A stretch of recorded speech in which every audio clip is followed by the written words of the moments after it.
Nintendo shared a direct presentation for Donkey Kong Bananza, Starsand Island has an official release window, and the Aniimo Beta is coming soon. All this and more today.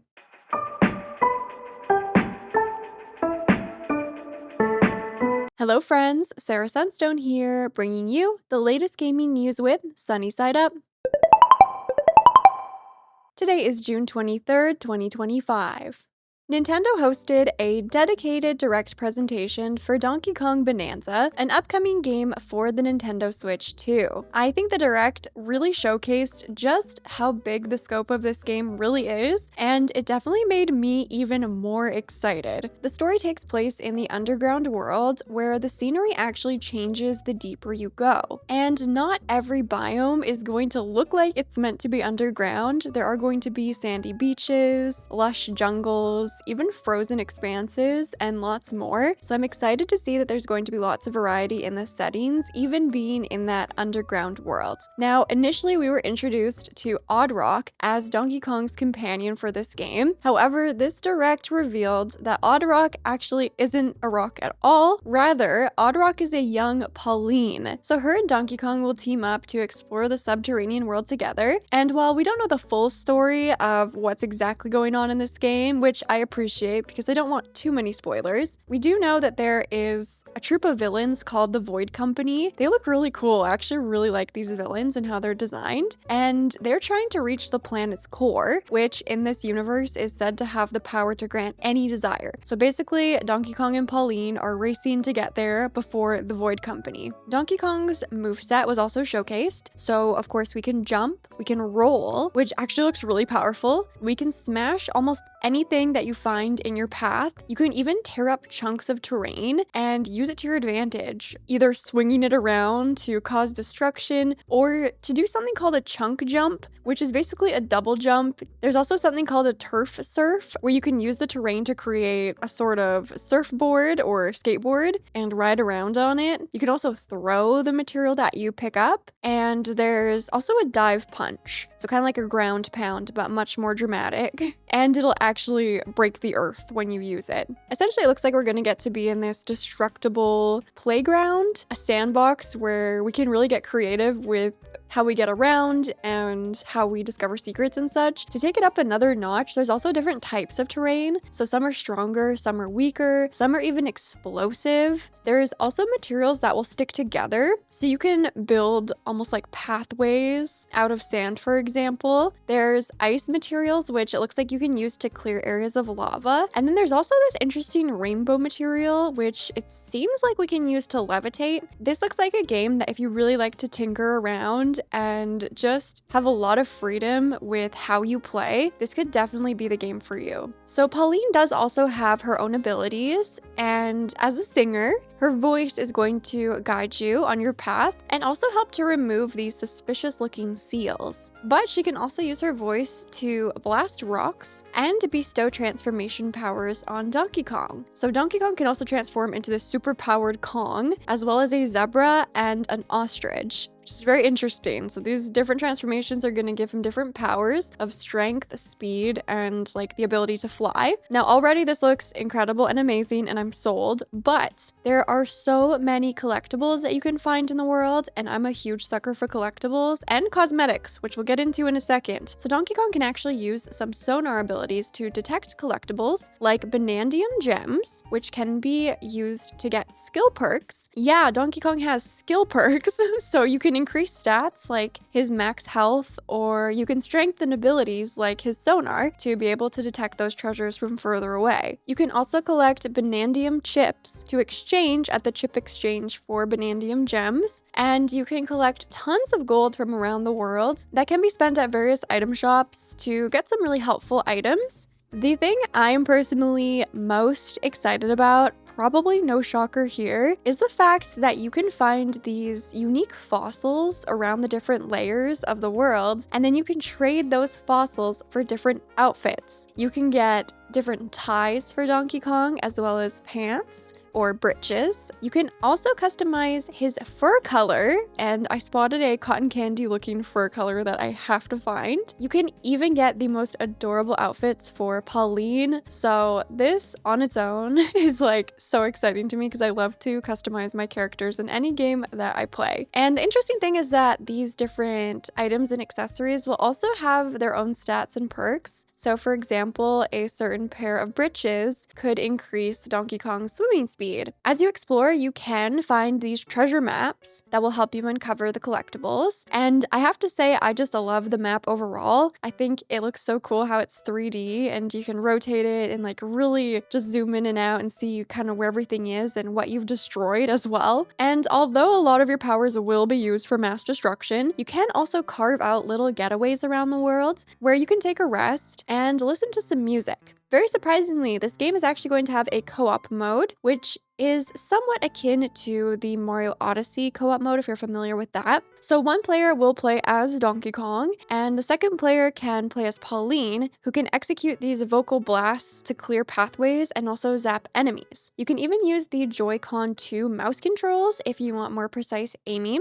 And the really neat thing is that Pauline can actually copy nearby terrain to add some environmental effects to her attacks. So that's pretty unique. The two-player co-op mode is available locally, but also with game share either locally or online. Also, very excitingly, a brand new special amiibo was revealed featuring, of course, none other than Donkey Kong and little Pauline. And they did confirm that basically all the amiibos, it seems, will be compatible with this game, so you can scan them in to get a variety of different helpful items. Donkey Kong Bananza is releasing for the Nintendo Switch 2 on July 17th, and we will definitely be streaming this day one on the channel, so make sure you're subscribed with your notifications on so you don't miss out on the launch day hype. I am personally so excited for this game. I was already really interested in it before and was planning to play it, but this direct completely blew my expectations out of the water and really showcased just how ambitious, unique, and expansive the game is going to be. So I cannot wait, but I would love to hear your thoughts on this one down in the comments. I did also want to share that Lynked Banner of the Spark is receiving a free update this week on June 26th specifically.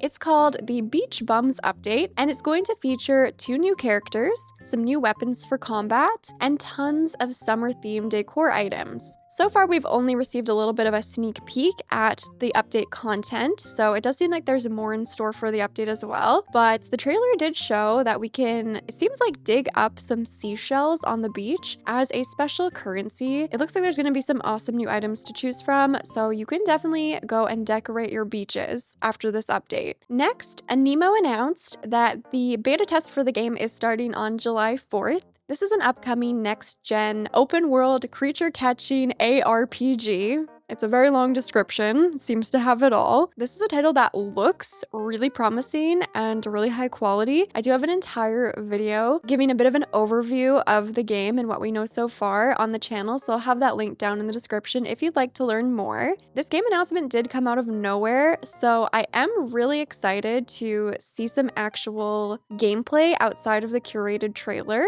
If you'd like a chance to try out the game, you have to play on PC and you will need to sign up by June 30th for a chance to be selected. The closed beta will be running for at least 7 days, starting on July 4th, and may be extended by a few days, but we'll have to stay tuned for more information on that specifically. They did also lower the requirements for participating in the playtest. Previously, there was some pretty hefty PC spec requirements, but they have lowered that. So if you initially did not sign up because you didn't think your PC could handle it, double check with the new system requirements. I personally am really hoping to get access to this playtest just so I can actually get my hands on the gameplay and see if it's as good as it looks like it's going to be. So I'll just have to wait and see if the stars align for me. And speaking of stars, for those of you who are eagerly anticipating Starsand Island, which is an upcoming life simulation game, the team has posted an official Kickstarter shipping schedule. So for those of you who backed on Kickstarter, if you're going to be participating in the alpha test, you will get your keys sometime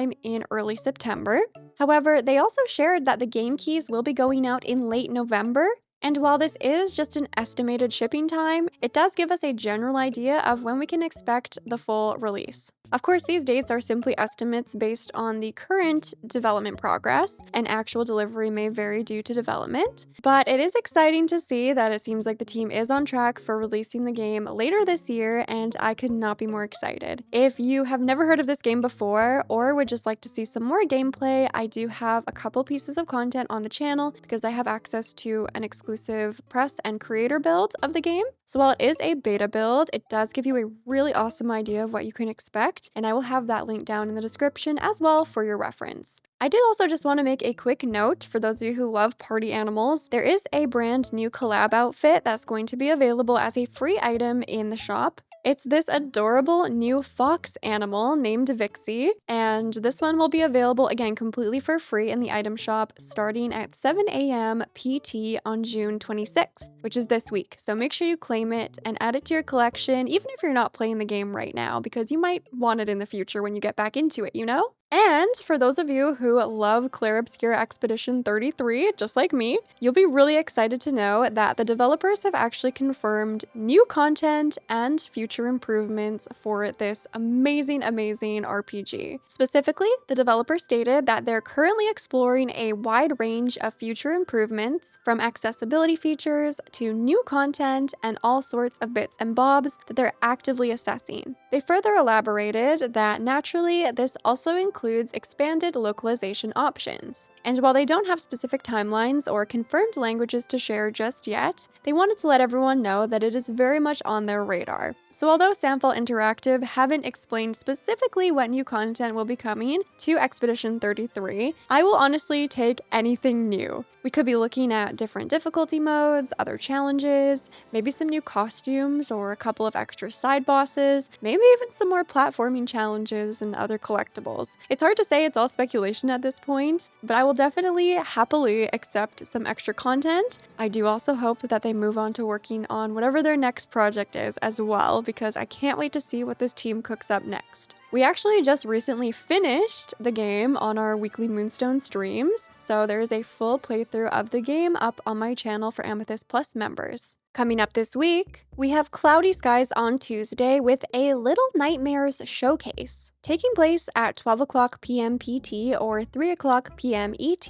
The only thing that's been shared with regards to this showcase is that something unsettling is coming. However, we can imagine that the presentation will likely heavily revolve around Little Nightmares 3, but it seems like there could be some announcements outside of that, because I imagine if it was dedicated to the third entry in the series, it would probably be titled a Little Nightmares 3 Showcase. So we'll have to stay tuned to see what exactly they reveal at the presentation. Then expect clear sunny skies by Thursday, with Death Stranding 2 on the beach releasing on PlayStation 5 and PC. This is a highly anticipated sequel to the initial Death Stranding, where players will embark on a profound quest for human connection as they navigate a world besieged by otherworldly adversaries, formidable challenges, and a haunting question that lingers: was connecting the right choice? And the sunshine will continue throughout the day with a Capcom Spotlight presentation, taking place at 3 o'clock p.m. PDT. This digital event will bring us the latest news from Capcom.